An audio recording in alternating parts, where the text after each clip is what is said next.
But you kind of left us hanging this past week on the experience. You had not watched or reviewed any of the Wednesday Night War. I sent you some clips from Raw that I thought people would love to hear your takes on. You had not watched any of those. By chance, did you check out any of that material, which you said you would think about doing, or you kind of promised that you would do for this week's show, for this show? Would you quit beating around the bush? Just ask me, did you watch the shit or not, Jim? Did you watch the shit or not? Yes, to my everlasting dismay, and we'll speak about this off the air. You start making me watch some more of that. No, in all honesty, folks, alert, call your friends, tell them to tune in now. I'm going to say some wonderful things about something on All Elite Wrestling. I'm even going to use their proper name because I want to be respectful of the best thing that I've seen in a long time, but we'll go into that in a second. Real quickly about some Raw clips of Shayna biting Becky and Orton caving Matt Hardy's fucking head in. I don't even want to be disrespectful to these performers, but that's what they were. They were performers, but it wasn't their fault. I will elaborate. You know what I didn't like about, besides the fact that if you're going to bite somebody's neck out and all the blood spurts, you don't bite their spinal column, you'll hurt your teeth. You bite their fucking carotid artery or whatever. But nevertheless, what I don't like about this, even though these are professionals, Matt Hardy, Randy Orton looks like a fucking superstar, always has the great timing. You know, Matt knows how to do a fucking promo. Orton knows how to fucking talk. The RKO is always sharp. You know, but it's the modern wrestling presentation. Whether it's phony blood that is obviously phony, and then somebody driving themselves to the hospital in a stolen ambulance and making it back in time to cut the promo, or whether it's when Orton attacks somebody and Vince loves the milk. But it's so slow and deliberate. You can't lose yourself in the moment that this is really happening and nobody can stop it, because it's not really happening and nobody's trying to stop it. You have to milk things in wrestling, because if you just blurt out something or some move or whatever the fuck before anybody's even looking at you and the spotlight isn't on you and you just instantly do something, everybody goes past everybody. They miss it. That's why you have to have the body language to do something as a drawback or the stalk or the fucking whatever to draw people's attention to you so that they see what you're about to do. And the artistic part about wrestling is don't milk it too long before the people realize and they start to come down again because, well, fuck, the other guy could have got out of the way, or it's a foregone conclusion something's going to happen or whatever the fuck. That's the art. Vince McMahon has always loved shit to be milked and the dramatic foreshadowing. And you got to milk more in big buildings because it takes people longer to see you. And smaller buildings, you milk less because everybody's tighter and closer to it. But on TV in a big building, you're serving two masters. But Vince is, go back to the 80s, WWF, they always milked stuff too long, to where it wasn't a surprise or a shock anymore, to where somebody could have stopped it, or they got in, because Vince loves people milking shit. Like I said, a little milk is good, but the whole thing is the guy has to lay there while Orton puts the chair under, and there's nobody diving into the ring. There's no chaos going on. There's no bell ringing. There's nobody trying to stop this. And Orton takes the chair and he just bashes. There's no way for that to be possible and the guy to live. And, I know it's all a performance now, but I'm sorry. Hit a guy over the head with a fucking chair. He takes a fucking big bump. That's great. The guy gets launched off into something. You throw the chair up and he hits the chair and the chair flies away and he takes a big fucking bump or whatever. There's multiple ways to use chairs, but not in this way, because it's just, and then everybody sells it like they're just a dead body already. Wouldn't you think that the body would go into spasms before life left the corpse? If somebody caved your head in between two chairs like that? I mean, I even like the old deal where the guy's head's near the ring post. You can swing and hit the ring post and boom, and he can sell it if you're good enough, like a Bobby Eaton with the sleight of hand that it works, But this is just not in any way believable, this whole double chair fucking sandwich thing. And also, modern wrestling presentation. Nobody tries to stop shit. Nobody tries to help. Maybe a milksop referee will be standing outside the ring waving his arms.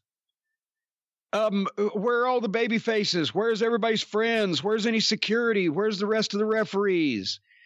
Here's another thing. Modern wrestling presentation. I know I'm starting off bitching, but I'm going to get some good stuff here in a minute. In the UFC in the octagon, if the guy's doing the post-fight promo and another guy comes in, decides to shoot his own angle, or they're shooting an angle, or more likely the guys are shooting their own angle, is there an announcer there with the microphone? Or do they just, here's a couple of microphones, guys. Go ahead and just take all the time you need. Yeah. When we lost that, and Vince started a lot of that, and I used to fucking hate it 20-something years ago when I'd be in these meetings. Why can't we have an announcer? Make it legitimate. And just work the mic back and forth, or even have the microphone taken away, or just some effort at this is not supposed to happen. These guys are going into business for themselves. They're out of control. This was not scheduled. They're really mad at each other, whatever the fuck. Or just roll over and play dead and say, okay, this guy was supposed to come out and talk. And then suddenly this other guy's music plays and he's already got a microphone in his hand. So this whole thing is fucking validated by the producers of this program.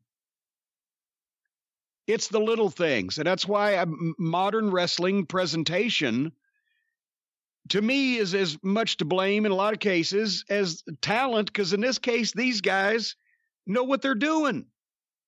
And they're good, and they could do something better if it was presented better. But they don't want to do that because it's modern wrestling presentation, and everybody knows. Like the memo that Watts sent out that time that's reprinted the Midnight Express book. Gentlemen, I know y'all are all superstars, and all the fans already know what all the rules of these stipulation matches are. But just in case, let's fucking tell them again. So anyway, I can tell you that I would have enjoyed if Shayna Baszler had hit the ring on Becky Lynch like she did and beat her down and hit her with a fucking move and fucking rubbed her nose in the mat.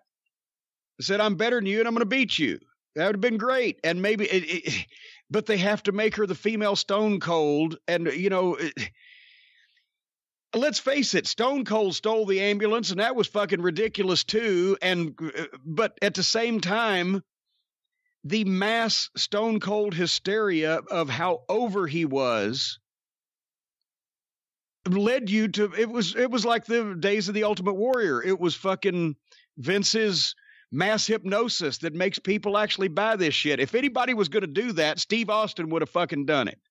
But I ain't buying it from Becky Lynch. And that's not even sexist. It's also just the second time that something that could never happen in a million years has happened. So naturally, it's not got the fucking bloom that the fresh rose did. But so that's the whole thing. Here's what I'm going to start doing, because we've established on NXT anything the Undisputed Era and Ciampa and Cole do, and to some extent Riddle, although he's a Riddle to me, is great. What did I say? I've said Cole when I meant to say Keith Lee, because Adam Cole is in the Undisputed Era. That's great, and everything else kind of okay. So I've already set the DVR. Starting this week, we're going to talk about Raw for a couple weeks and see what happens. Oh my God. Well, because if I'm going to make fun of fucking goofy wrestling, I should spread it around. I shouldn't just be fucking biased. I should fucking make fun of all the stupid wrestling. This is going to make you appreciate AEW so much more. Well, see, and that may be in the long run, it'll accomplish something. But but I've seen enough to know, okay, I know there's a bunch of fucking guys that can do this shit on that program. I want to see what they're having them do. And it hadn't been promising. Because it's a bunch of writers sitting in a room going, well, what would be good on our action adventure show that Vince has been See, in the 90s, when Vince made up all these terms, we knew what he was doing. We knew that it was wrestling, not sports entertainment. We knew that it wasn't an action adventure show. It was a wrestling show. Everybody had to fucking play along with Vince like they do with Trump, on what he wanted to call things and what he thought things were. But we knew because we'd all been in the wrestling business. But finally, after 20-something years, he's gotten what he always wanted, is that these executives that come to work for the company, the writers that come to work for the company, everybody that comes to work for the company, the people in TV production, they all think that his version of history is history and his version of the wrestling business is what it's supposed to be. And his terminology is what it's supposed to be. And they don't know any different. As a matter of fact, it was starting to be that way with some of the younger TV studio guys, which I'm sure that's another reason why Kevin Dunn probably didn't like me. Because when I would be hanging out at the studio, when we'd be doing voiceovers or something and in breaks or waiting for shit to be set up, if we talked about wrestling, some of the TV guys would ask me questions about, well, who was this and so was that and what happened here? And I would tell them, and they'd say, oh, we always heard from Kevin or from whoever it was this way. And I'd say, well, no, that's the WWF version. Here's really what happened. And they'd be like, oh. So that's probably why Kevin Dunn didn't like me anyway, but he was starting then. But it's like a fucking the Trump administration. You have to think what the fucking guy at the top thinks and call it the same, even if it's not anywhere near that. So I understand that. So we're going to see what happens.